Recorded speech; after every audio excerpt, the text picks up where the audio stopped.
Take the 5 Daily Helpers online course to help you feel and cope better. Protecting yourself against the stresses and strains of daily life can be a challenge. Open Forwards helps you live life to the full by giving you the knowledge, the skills and the support to make yourself calmer, healthier and more confident. Find out how to sign up by moving on up to www.openforwards.com. Open Forwards helps you discover effective self-help, get some solid guidance that has a scientific basis, and save time by getting straightforward rundowns on the stuff that works. This is Self-Help SatNav.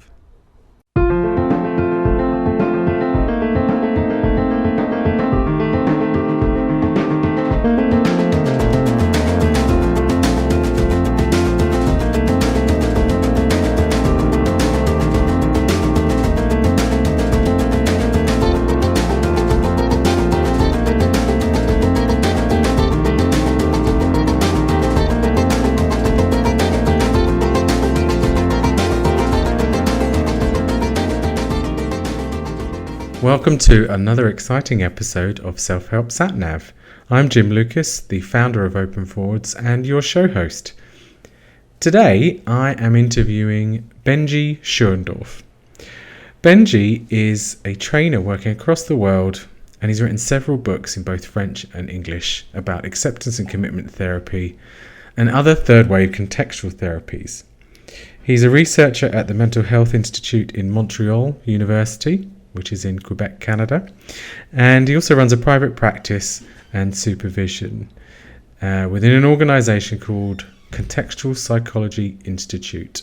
And you can see his details at www.contextpsy.com. Now, some of the books that he's written are ACT, Practitioner's Guide and the Science of Compassion, along with Dennis Turch and Laura Silberstein, as well as the ACT Matrix with Kevin Polk. Now, these books are primarily for mental health professionals.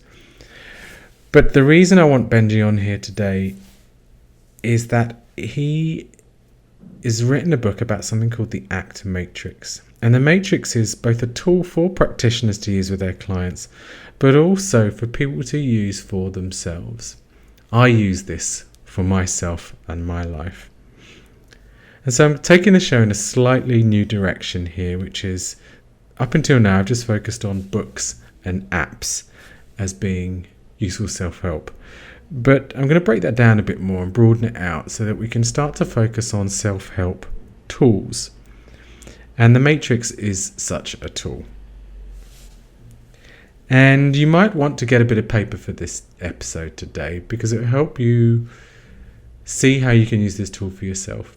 So if you grab an A4 piece of paper and put it landscape view and draw a couple of lines on it, one going down the middle of the page from top to bottom vertically, and the other one going across the middle of the page horizontally. So in essence, you've got 4 quadrants on your page. And Benji actually takes me through an example of something I'm struggling with to give you a taster of how this can be used and how you can use it for yourself. So we're going to get into this interview now, and I'll talk to you again on the other side. Okay, Benji, thanks for doing this with me today.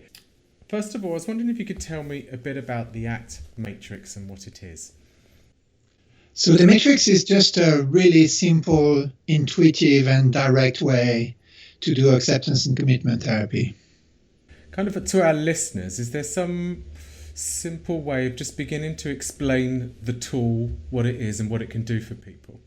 Sure. It's actually more than a tool, and it's based on a diagram, 2 bisecting lines on a piece of paper. And the horizontal line represents what we do. When we do something, we're always doing something either to move towards the good stuff or to move away from the bad stuff. So on the right-hand side is this moving toward, and on the left-hand side, the moving away. Okay. So I'm wondering if perhaps we could give people a much more sort of real live taste of this. If we do something where we can't, you should sort of take me through one of my struggles, one of my experiences. Yeah, absolutely. So, what are the kind of things that you would like to be able to move toward? Are there people and things that are important to you, Jim? Yes, there are. And I guess some of those things I find easier to do, and some of those things I find more tricky to do. And I guess kind of in a consistent way. So something that comes to mind at the moment is engaging in exercise as often as I would like to. Right. Yeah. So engaging in exercise is something that's important to you, right? It is, yeah. So we're just going to write it down in the bottom right part under this horizontal line that we did with 2 arrows. And we're going to put this on the toward side, which is the right hand side. At the bottom. Right. Yeah, okay. So exercise is important to you. Yeah. I like to ask, Jim, I like to ask people first who is important to them. So Yeah. can I ask you who is important to you? Yeah, so my partner and my children. My partner, my children. My family. And Family. Yeah. and my different friends. And my friends. Cool. Can I just ask you, Jim, are you also important to you? Yes, I am, yeah. Okay, great. So let's write yourself down there also. Yeah, okay. And amongst the things that are important to you, you mentioned exercise, right? Yeah. Anything else showing up as being important to you? I guess kind of looking after myself, how well I take care of myself. Looking after myself, good. And also my relationships. I guess kind of one of the things that's shown up and I've discovered had been more important to me is showing gratitude to people. Right, my relationships and showing gratitude. Gratitude. So I'm also writing it down, so I keep track of it. So that's a pretty good sample, Jim, of things and people that are important to you. My partner, my children, my family, my friends, me, exercising, looking after myself, my relationships, and showing gratitude. Yeah, yeah. Excellent. Jim, can I ask you, is it just me? Or have you also noticed that sometimes when you want to do things to move towards these people and things that are important to you, stuff shows up and gets in the way? Most definitely, yeah. Oh, God. That's reassuring. It's not just me then. No, I think we're in that same boat there. Yeah, so when we look through this point of view, at what can show up and get in the way, there's what I would call outside obstacles. And outside obstacles are things like maybe geographical distance. I have friends in France that I like to do things with, but I can't now because I live in Quebec. So that's kind of an outside obstacle. And these are important, but we're going to look at them later. And there are also what I would call the inner obstacles. So these are things that show up inside of us and that can actually get in the way of, moving towards who and what is important to us.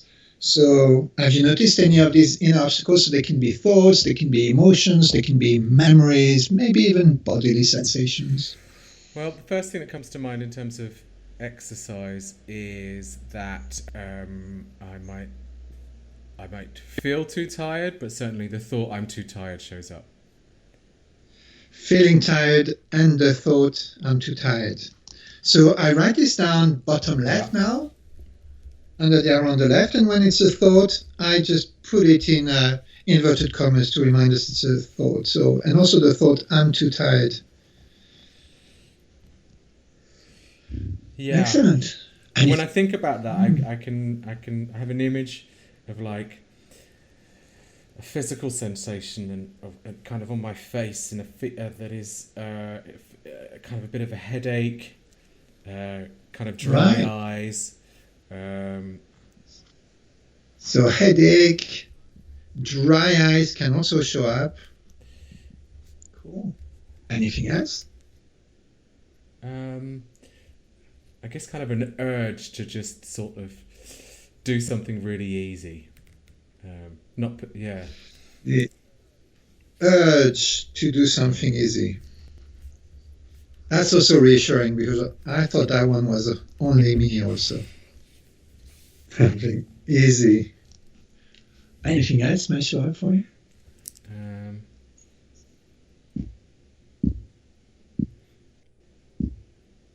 there's kind of a bit of a battle that goes in my head. Like I feel like I should do it, and then I kind of say, yeah, and I'll feel really good once I've done it. Hmm. And then I get a bit of back and forth between that and between yeah, but you should also just do something easy because then you're looking after yourself that way as well. So like a bunch of shoulds and this Yeah, back and forth? yeah. Okay. Okay. So it might be that I feel like I've had a long day and I'm gonna cycle home, and and then I'll say, oh, Right. I just can't do it right now today. I'll leave my bike here. Right. Yeah, So I just can't do it can also show up, right? I just yeah. can't do it right now.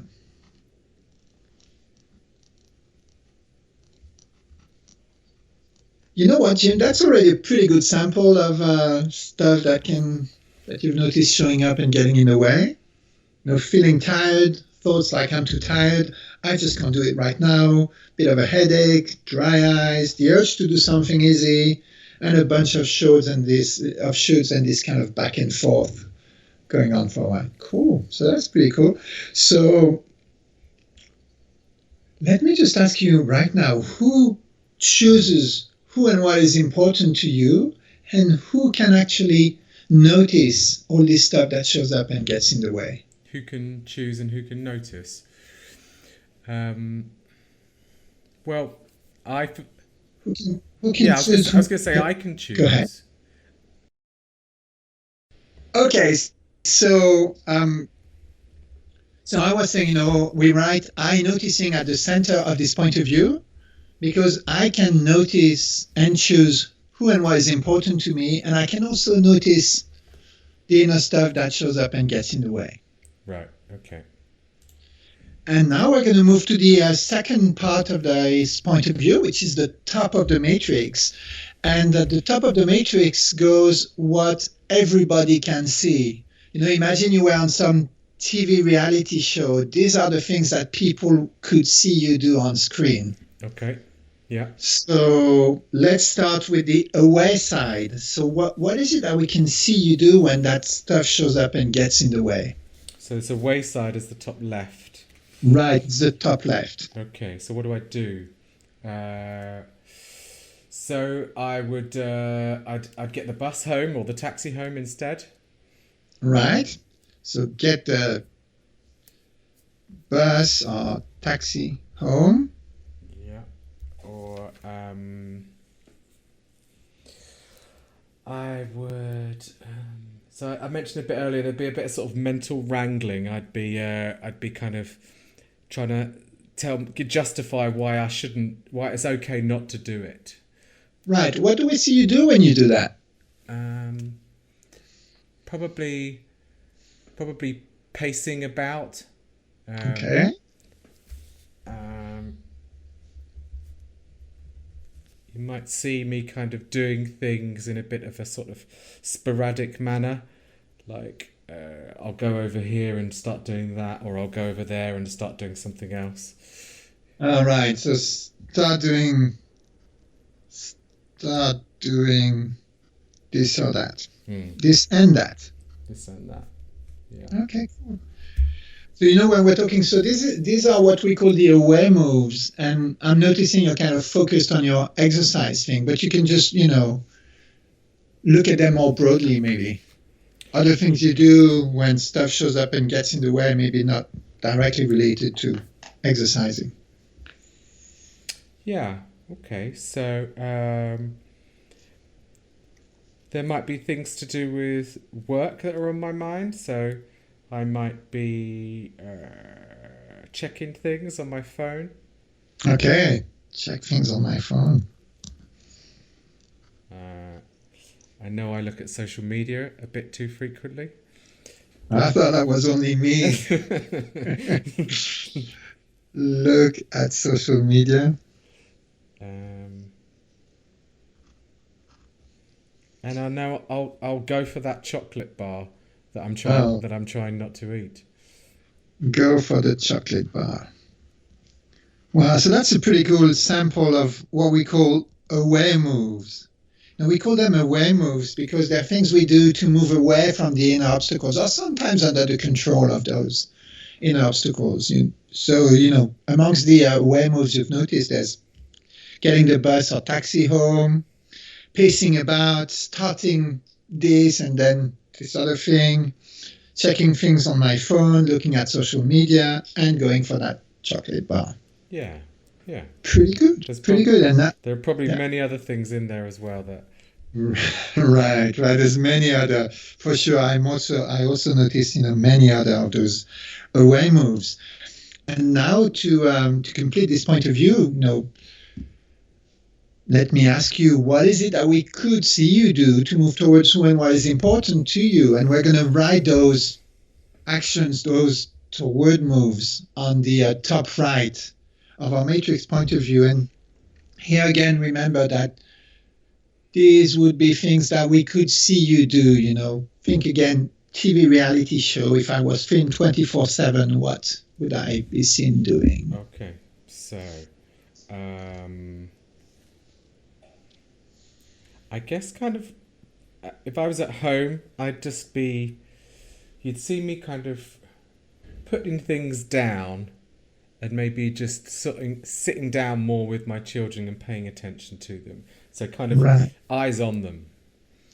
Sit down with my children and pay attention to them. Yeah. Cool. I guess you'd see me having more conversation and play with them. Play with them.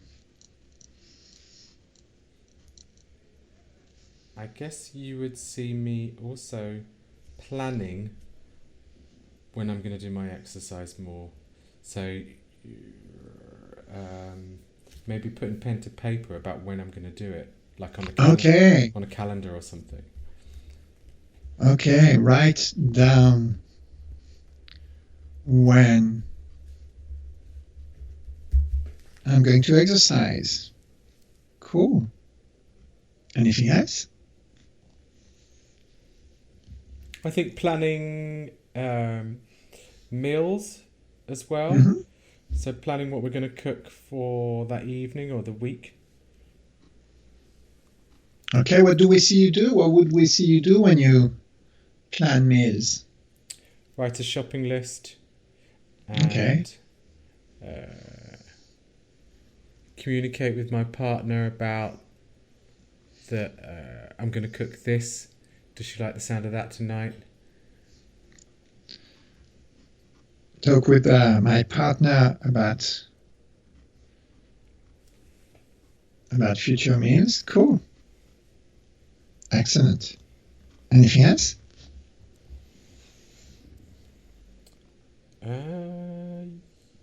Yeah, I'd be doing sort of more stretching and core strength exercises as well at home. Okay. Yeah, in the house.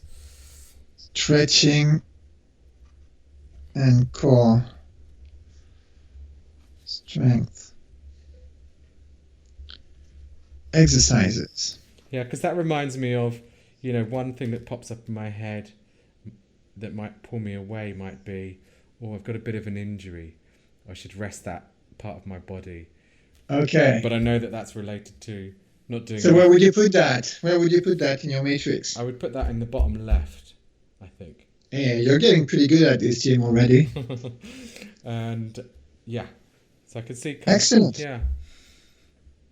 Excellent. So that's a pretty good sample of things that we could see you do to move towards when was important to you. Sitting out with my children and paying attention to them, playing and talking with them, writing down when I'm going to exercise, planning meals, writing shopping lists, talking with my partners about future meals, doing stretching and core strength exercises. Yeah. Right? Yeah. Cool. Very cool. I've noticed you've written like checking things on my phone on the away move side, but I wonder if you've ever noticed checking things on your phone as a toward move. Yeah. Have you ever checked things on your phone to move towards someone or something important to you? Yeah. So Cool. it might be in the pursuit of gratitude, for example. Right. And so let me ask you, Jim, when you check something on your phone, who can actually notice if you're doing it more as an away move, as a toward move, or maybe a little bit of both? Well, that would be me. That would be you. So you see, you're really at the center of this point of view. You can choose and notice when what is important to you. You can notice your inner obstacles, and you can notice if what you do is to move away from your inner obstacles to move towards who or what is important to you, or maybe a bit of both. I'm with you, yeah. And we're nearly finished, but I need to ask you a couple of questions to wrap up this point of view. The first question is the following. Imagine, Jim, that you could choose between two possible lives. Life number one, on the left, is a life in which most of what you do, I didn't say everything that you do, but a majority of your actions are actually to move away or under the control of that bottom left stuff. Mm-hmm. And life number two, the life on the right-hand side, is a life in which most of what you do, and again, I didn't say all of what you do, but a majority of your actions are to move towards who and what is important to you. Right. Imagine that the choice I'm going to invite you to make in a few seconds could actually determine the rest of your life from this moment onwards. Which of these two lives do you choose? Well, number two. The moving toward life, right? Yeah. So that's pretty cool because it's also the life I'm choosing. And, you know, this matrix and ACT, acceptance and commitment therapy in general, are about making it easier for us to choose the moving toward life. Right. Speaking of which, would you be interested in learning how to more easily choose to do these toward moves, even in the presence of the stuff that shows up and gets in the way? Most definitely. And do you think that's possible? Not only is it possible, but it's actually a skill that you can train. And what we do when we use the matrix is actually a super effective way of training that skill. And we've developed a 6 steps approach to training that skill, which, you know, in psychological terms is known as psychological flexibility. So it's the skill of being able to more easily choose to do what's important to us, even in the presence of obstacles. And so we've developed this 6 steps approach that's proved to be quite effective in training that skill. And in fact, we're starting to gather the first data about its effectiveness. We've got some preliminary data that shows that the ACT matrix could actually be even more effective than ACT on its own. And these data are particularly interesting because they're with a very difficult population. And so that's a pretty good indication. And the other thing about it is that it's actually super simple to train. You see, it took me just a few minutes to walk you through it. And we do the same with clients, and we found it to be super effective. And it gives us the chance to develop a common language and a common perspective super quickly with clients. I would generally do this in the first session. And every single one of my clients votes for that moving toward life. Right. Yeah. As I did easily. As you did. As obviously saying that out loud, but it's a very simple exercise, and I was able to follow it as you were doing it. And you were saying about where you've noticed it help clients you've worked with. Could you say something about like the range of problems that people have had where this has helped? Yeah, so, in the same way as for ACT, this is a fully I even hesitate to say trans-diagnosis because it helps not only people who can meet criteria for recognized disorders, but it actually helps more broadly even in, coaching context, in organizational context. This matrix has been really useful to help organizations and businesses and groups. And of course, it helps people with a whole range of mental disorders. So, I've seen it work really well for people with anxiety, people struggling with depression, people stuck with obsessive compulsive disorder, people with eating disorders. I've seen it work really well also with people with things like, on the borderline personality spectrum. So it's proved to be very effective for very broad populations. It works really well with teenagers, and it's also worked really well with couples. And when you work with couples, there's something really interesting that happens with it, is that very quickly, by just putting things on their matrix, couples become able to talk about some pretty hot button issues without throwing the family silver at each other's heads. That's interesting. I mean, it sounds very accessible, first of all, is what you're saying. It can help with lots of different problems. Just to follow up on the couples bit, do you get couples to write their stuff on the same piece of paper, or do one each? Yeah, I actually get them to do one each, and I do the couples matrix. So, and on the couples matrix, I write what is common to both of them, if you like. So that gives them a joint point of view, and also a chance to identify their common purpose as a couple, which generally, helps them to orient towards what's important to them in this relationship. Wow. Okay. Yeah. That sounds really useful. Yes, I guess kind of one final question, if I could put this to you, Sure.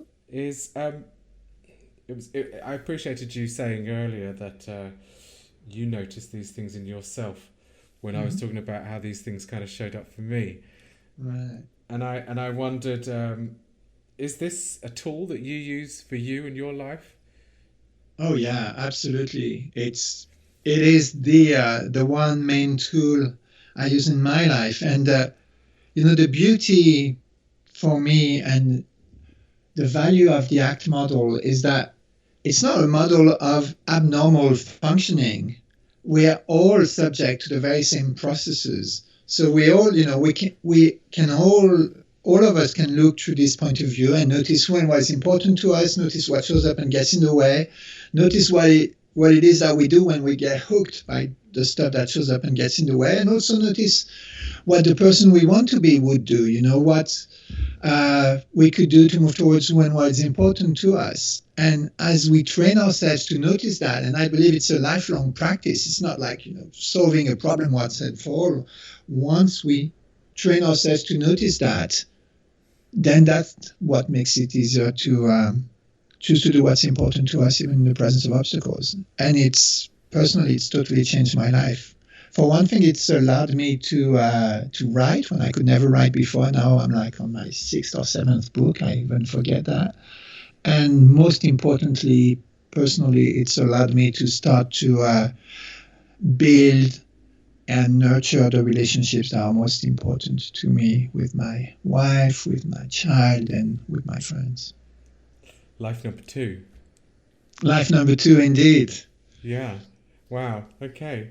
Well, it sounds like there's testament there in your own experience. There's also what you're saying you've noticed about how well it's helped other people, and I appreciate you giving me the chance to kind of do this with you today.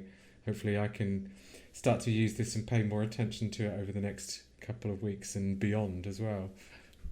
Absolutely. Well, and in fact, because you're going to be editing this thing before you put it out, why don't you try and do that for the next 2 weeks? And then maybe you can add something to the end of your podcast and say, so, Benji said this in the podcast, and I did a little bit of that noticing for the next 2 weeks, and this is what I noticed. How would you be open to doing that, Jim? I am.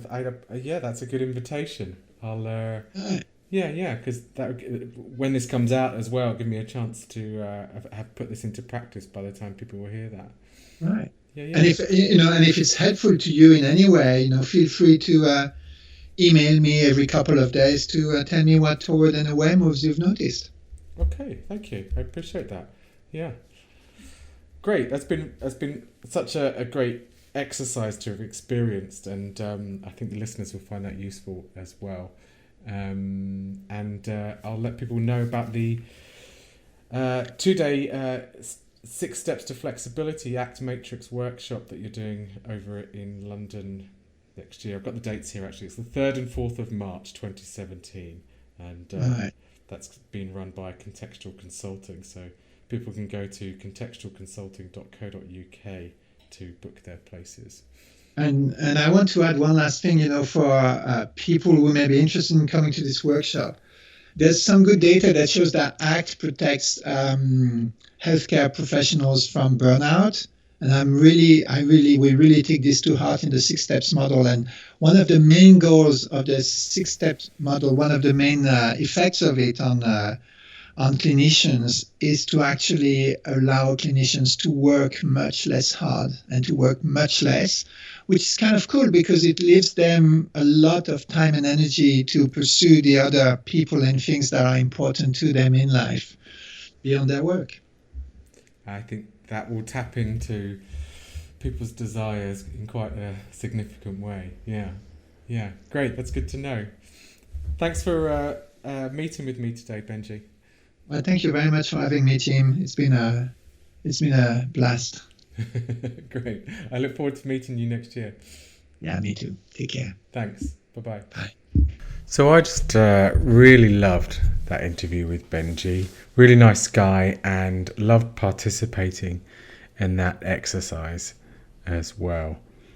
And as you can see, Benji invited me to share with you what I'd noticed in the time since we recorded that interview up till now in using that matrix. And I guess what I noticed was that when I had that matrix out, when I looked at it more often, more regularly, it helped me kind of slow down and remind myself that with all the stuff that goes on in my head about what I want to do, what needs to get done, that I can lose sight of more consciously the directions I want to go in, like the people that are important, the things that are important. And the bit about me noticing that I am this person that can notice all of this stuff that helps me move towards or away, I found really helpful, not just to kind of sort of see things as black and white. Like the example of looking at my phone. Like I got better at noticing that at times I might be using that purposefully, and at other times I'm just mindlessly picked up the phone and I've started looking at it. And there's other things kind of happening around me. Like the other night, for example, my children were playing and were asking me to play in it, and I didn't notice them kind of asking at first, but I'm grateful that after a short amount of time I was able to notice that they were asking me. I was caught up on my phone, and then I was able to put the phone down. And the experience of actually having done that seemed really, well, just brilliant, because that's kind of what it is that I was looking to achieve. And also with the cycling home from work, I noticed that slowing down throughout the day meant that come the end of the day, I've been more able to commit to it. I've been more able to find the motivation to do it. So I guess they're the big things that I've noticed from that. So thanks, Benji, for inviting me to reflect on that and share that with everyone here. I'm just going to remind everybody of that workshop for practitioners that's coming up. It's on the 3rd and 4th of March in 2017 in London. 6 Steps to Flexibility, which is a 2-day introduction to the ACT Matrix. And you can book onto that if you go to contextualconsulting.co.uk/workshops. I'd also like to ask you to just pop over to iTunes and leave us a rating and a review. Apparently, if you do that, it means you'll get more presents this Christmas. Bye for now.